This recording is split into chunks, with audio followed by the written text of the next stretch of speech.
Un petit peu plus tard. Allez, après ces nouveautés produits attendus cette année 2012, s'annonce comme l'année du durcissement en matière de répression routière. Radar mobile, radar tronçon, radar feu rouge. Le gouvernement sort l'artillerie lourde pour tenir les promesses du président Sarkozy faites en 2007. Cette enquête est signée Éléonore Lazou.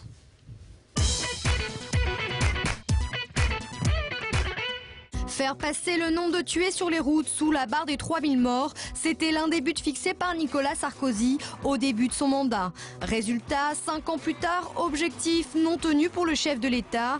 Au 31 décembre, 3970 personnes ont péri sur les routes de France. Alors à 5 mois des élections présidentielles, le chef de l'État y croit encore. 30 novembre dernier, cérémonie des écharpes d'or, Nicolas Sarkozy annonce de nouvelles mesures en matière de sécurité routière de plus en plus contraignantes. Alors, vitesse, alcool, quelles sont ces nouvelles mesures? Devrons-nous changer radicalement de comportement au volant? Direct Auto vous dit tout sur ces nouvelles mesures qui vont changer votre quotidien d'automobiliste. Premier volet de mesures déjà bien connu, 400 radars automatiques fixes s'ajouteront aux 2080 radars que compte le réseau routier français. Auparavant annoncés par des panneaux de signalisation, ils seront désormais précédés de radars pédagogiques. Prévu également l'augmentation des radars feux rouges. Jusqu'à présent, 645 radars étaient cachés dans les feux rouges. Il y en aura 80 de plus fin 2012. De même pour les passages à niveau qui compteront 20 radars supplémentaires.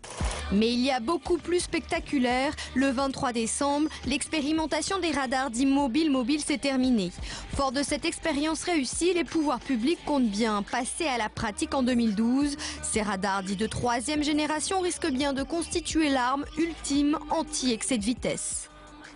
Quand on va découvrir véritablement à quoi ressemblent ces appareils et comment et dans quelles conditions ils exercent, c'est tout à fait ahurissant. 50 radars mobiles seront embarqués dans des véhicules de police banalisés et ils seront capables de repérer en mouvement les excès de vitesse. Pas de flash, pas de radar visible, impossible donc de les repérer. Donc ça veut dire que ce sont des voitures qui vont fonctionner dans le parfait anonymat et qui vont engranger les PV sans doute. Et le pire étant, s'ils arrivent à l'homologuer, ce qui n'est pas sûr, que ces voitures puissent fonctionner en contrôlant la vitesse à contresens. Et alors là, dans ce cas-là, ça serait un abattage total.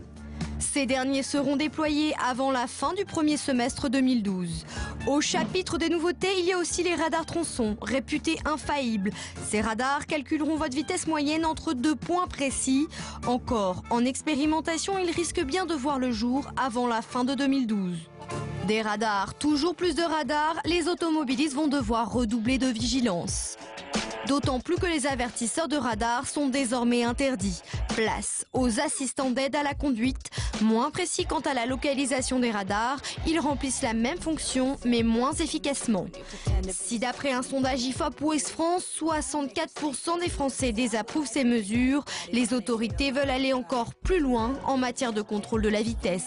En réflexion, le déploiement des limiteurs automatiques de vitesse, dit Lavia. C'est vraiment le sujet de demain dans la mesure où il faut bien rappeler que dès qu'il y aura la mise en place du Lavia, nous n'aurons plus besoin de radars sur tout le territoire. Le Lavia plafonne automatiquement la vitesse du véhicule en fonction de la limitation sur la portion de route où il se trouve. Mais rassurez-vous, ce système ne concernerait que les conducteurs volontaires. Sa mise en application avant fin 2012 reste de toute façon hypothétique.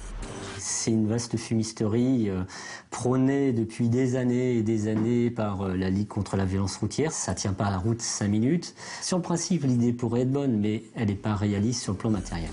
Bien plus réaliste, les mesures concernant l'alcool au volant. La conduite sous l'emprise de l'alcool demeure pour la 5e année consécutive la première cause infractionnelle de mortalité au volant. Donnée intégrée par les Français puisque 61% d'entre eux sont favorables à la nouvelle mesure, l'éthylotest obligatoire dans chaque voiture dès le printemps. C'est pas une mesurette, si on l'a toujours sous la main, il y a vraiment de quoi se rassurer. et partir ou pas la conscience tranquille. Un avis que ne partage pas Chantal Perrichon. Se testeront que ceux qui sont sensibilisés au problème de l'alcool. On sait très bien que les accidents mortels ont lieu à des alcoolémies beaucoup plus élevées. L'intérêt de l'éthylotest chimique remis en question. Pourtant, c'est la seule mesure prise concernant l'alcool. Curieux lorsqu'on veut faire baisser une mortalité routière majoritairement